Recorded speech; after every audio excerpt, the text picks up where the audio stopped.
Bonjour et bienvenue pour une nouvelle vidéo. Cette fois-ci pour vous présenter une figurine de la collection Dragon Ball GT avec le personnage de Goku. Voilà, Super Saiyan Son Goku et de la collection Matchmaker. Donc Matchmaker, des figurines qui fonctionnent en binôme. Et à côté de ça, vous n'êtes pas obligé de prendre le binôme en général. Voilà, vous pouvez prendre celle qui vous plaît sur les deux. En général, les deux vont ensemble, donc, parce que ça rappelle un diorama qui est propre à la série, ou au manga, ou à l'OAV. Donc, mais après, vous n'avez pas l'obligation. Certaines figurines, je les ai pris en duo. Certaines figurines, j'ai pris qu'une seule qui me plaisait. Peut-être parce que l'autre, je l'avais déjà dans une autre collection. Ou alors, peut-être l'autre, le sculpte ne me plaît pas. Ce qui peut arriver aussi. Hein.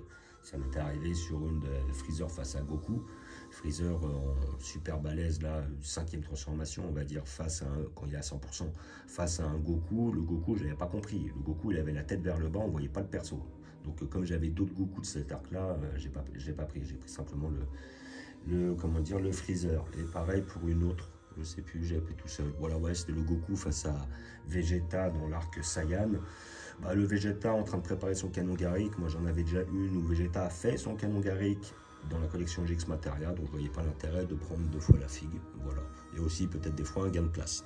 Donc voilà, figurine de la collection Dragon Ball GT, c'est la deuxième Dragon Ball GT que je prends. Voilà, donc bon, je ne suis pas hyper fan de cette série-là, hein, comme j'expliquais sur la précédente vidéo. Voilà, mais bon, les figurines me plaisaient, et puis bon, ça permet d'avoir un petit peu de... C'est plus l'effet de rareté, quoi, parce que des Goku comme ça et des C17 comme ça, je n'en ai pas. Et de souvenirs, il n'y en a pas des masses non plus. Donc figurine que j'ai payé 30 €, voilà. Donc bon, c'est à peu près les tarots, hein. Vous pouvez le trouver entre 25 et 35, collection Matchmaker qui fonctionne par deux, avec des très beaux sculptes, avec des figurines avec un niveau qualité-prix qui est très intéressant, parce que ça reste quand même les moins chers, hein. Toutes ces collections-là, que ce soit Matchmaker, GX Materia, Solid Edgework, voire Clear Rise, collection Clear Rise pour certaines, hein, parce que j'aime pas tout, ça reste des figurines qui sont quand même à un niveau rapport qualité-prix très intéressant. Même la collection History of Box, mais History of Box, les figurines sont quand même beaucoup plus petites, même si effectivement il y a peut-être plus de travail sur le socle et tout ça. Mais bon, celle-là, je la conseille pour tous ceux qui, effectivement, sont fans de cet arc-là et puis veulent voir des figurines à un prix assez abordable. Donc, collection Matchmaker avec le packaging et notre petit logo de la Toei qui atteste l'authenticité de votre figurine. Avec un couteau, nous allons couper les scotch proprement. Voilà. Et nous allons voir ce que ça donne. Là, je pense qu'on aura un plus petit perso que le personnage de C17. Il y a de grandes chances. Voilà. Donc, le Goku, déjà, il est en une pièce. Comparé au C17 qui était en deux. Notre tige, notre socle, comme d'habitude. Voilà. Donc, les socles, c'est un peu obligé dans cette collection-là, surtout si c'est des persos dynamiques qui sont en l'air. Là, on ne peut pas se permettre de ne pas avoir de socle. C'est un peu dommage. Ça fait des socles qui sont assez volumineux. Pour pas grand-chose. C'est peut-être l'inconvénient. Donc on a un personnage tout petit. Voilà, notre fameuse tige. On ne peut plus basique. Je sais pas si faire du transparent ça aurait été mieux. Je peux pas rien dire. Voilà. Et notre petit Goku. Et le petit Goku il est bien fait. Franchement, hop, je vois, hop. Franchement le petit Goku il est pas mal, il est mignon. Donc on a quand même un perso qui est assez proche. Voilà, je vois peut-être un petit défaut au niveau de la jambe là. Peut-être. Est-ce que c'est dû au sculpte ou quoi? C'est un effet de relief. Aucune idée. Mais le petit Goku, il est mignon. Pas gros, hein, ça c'est clair. Pour 30 € le C17 et 30 € ça, effectivement, le C17 vaut plus le coup. Mais bon, le petit Goku est pas mal et c'est le diorama qui va faire le truc, l'un face à l'autre. Et voilà. Et là, nous avons notre petit Goku. Petit point en avant. Le visage est bien fait. La tête est bien faite. Les cheveux sont bien faits. Le petit corps est bien fait. Notre tige à mettre là-dedans, Made in China, ici présent. Voilà, notre queue de Goku. Notre sculpte est bien fait, franchement, il est bien fait. Il fait moins effet plastique, un peu plus mat déjà que le C17, je trouve. Un peu plus de travail là-dessus. À côté de ça, les cheveux sont bien faits. Belle petite pièce. Hein. Voilà, les petits pieds et tout. Nickel. Très fidèle à ce que je me rappelle comment dire, du manga Dragon Ball GT. Franchement, le petit Goku, il est pas mal. Il est joli. Donc après, comme d'habitude, la petite tige dans le fion. Hop, et hop. Voilà, maintenant, est-ce que c'est cool ça?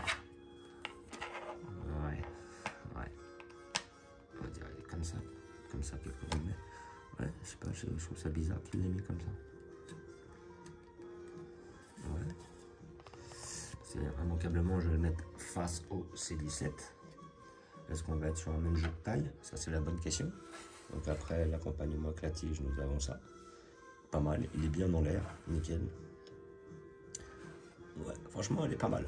Elle est pas mal, peut-être un peu haut, mais bon. Et après, nous allons mettre notre C17 en face. Voilà. Donc maintenant, est-ce que c'est comme ça qu'ils doivent être mis? Bonne question. Je ne sais pas, je vais regarder sur la boîte là. Oui, les points ont l'air d'être l'un contre l'autre, visiblement, d'après ce que j'ai en diorama. Voilà. Donc après, ils ne sont pas réellement à la même taille. Voilà. C'est dommage ça. Est-ce que c'est lui qui est trop haut ou l'autre qui est trop bas? Parce que lui, il a l'air d'être bien. Ah ben, je vais les remettre. Voilà. Peut-être que lui est trop bas, hein, qui sait. Peut-être que lui est trop haut. Ouais, bon. Après, bon, bah, dans tous les cas, ça a l'air d'aller ensemble. Ouais, je trouve ça bizarre. Est-ce que lui irait plus haut comme ça? Ouais, ou alors peut-être comme ça. Bon, après, je ne sais pas réellement. On va dire qu'il y a quand même un avantage d'allonge de la part de ces 17. Voilà. Donc, petit diorama intéressant. Moi, je pense que je les mettrai comme ça. Voilà. Comme ça, après, on voit pas trop la différence de taille. Ça va me prendre moins d'espace que ça. Et à côté de ça, bah, de toute façon, dans tous les cas, ils n'ont pas l'air d'être alignés. Alors, est-ce que c'est moi qui ai mal joué au niveau des tiges? Peut-être en enfonçant plus les tiges. Voilà. Peut-être qu'en enfonçant plus les tiges, ça va jouer. Pas spécialement. Voilà, hop. Voilà, donc à mon avis, ils sont pas faits pour se rencontrer. Ils sont faits plutôt pour peut-être aller se mettre l'un face à l'autre, comme ça. Je pense. C'est plus. Après, maintenant, les gens choisissent. Ils font comme ils veulent. Ils peuvent les mettre comme ça de derrière, ça le fait aussi. Après, à côté de ça, de cet angle-là, ou de cet angle-là. Moi, je pense que je choisirais plutôt cet angle-là, parce qu'on voit bien le C17, c'est le plus détaillé, donc le mettre plus en évidence. Je pense que c'est ce qui serait le plus intéressant. Mais dans tous les cas, ça fait un diorama intéressant pour une somme assez modique, une trentaine d'euros. Voilà. Et franchement, ils sont pas mal. Voir le C17 de dos, c'est dommage, on verra moins ces expressions. C'est toujours le problème de ces dioramas là, c'est qu'il y en a un qui sera forcément de dos et l'autre de face. Ça, c'est un peu dommage. Mais bon, voilà, après, chacun choisit. Ça peut permettre aussi par la suite d'intervertir les deux. Voilà. Et puis de façon à avoir la sensation d'avoir des fois des figurines différentes. Voilà. Après, chacun voit midi à sa porte, comme dit le proverbe. Voilà, donc figurine de la collection Matchmaker, Dragon Ball GT. Voilà, donc c'est assez rare. Je crois que c'est les premières chez Matchmaker en Dragon Ball GT, si je dis pas de bêtises. Donc figurine intéressante pour ceux qui ont aimé l'arc. Voilà, donc deux persos assez intéressants aussi. Notre petit Goku face à notre Super C17. Voilà. Donc franchement, très belle pièce. Voilà, niveau rapport qualité-prix, très intéressant. Figurine dynamique, figurine bien détaillée, bien sculptée, bien peinte.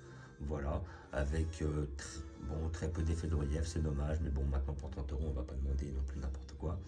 Et voilà, et puis je ne sais pas réellement où je vais les placer. Je vais voir par la suite si je trouve un endroit où les placer. Ça après, je n'en sais rien. Les places commencent à me manquer. Voilà, peut-être devoir détasser avec le temps, ou peut-être acheter une surface de façon à pouvoir les mettre dessus.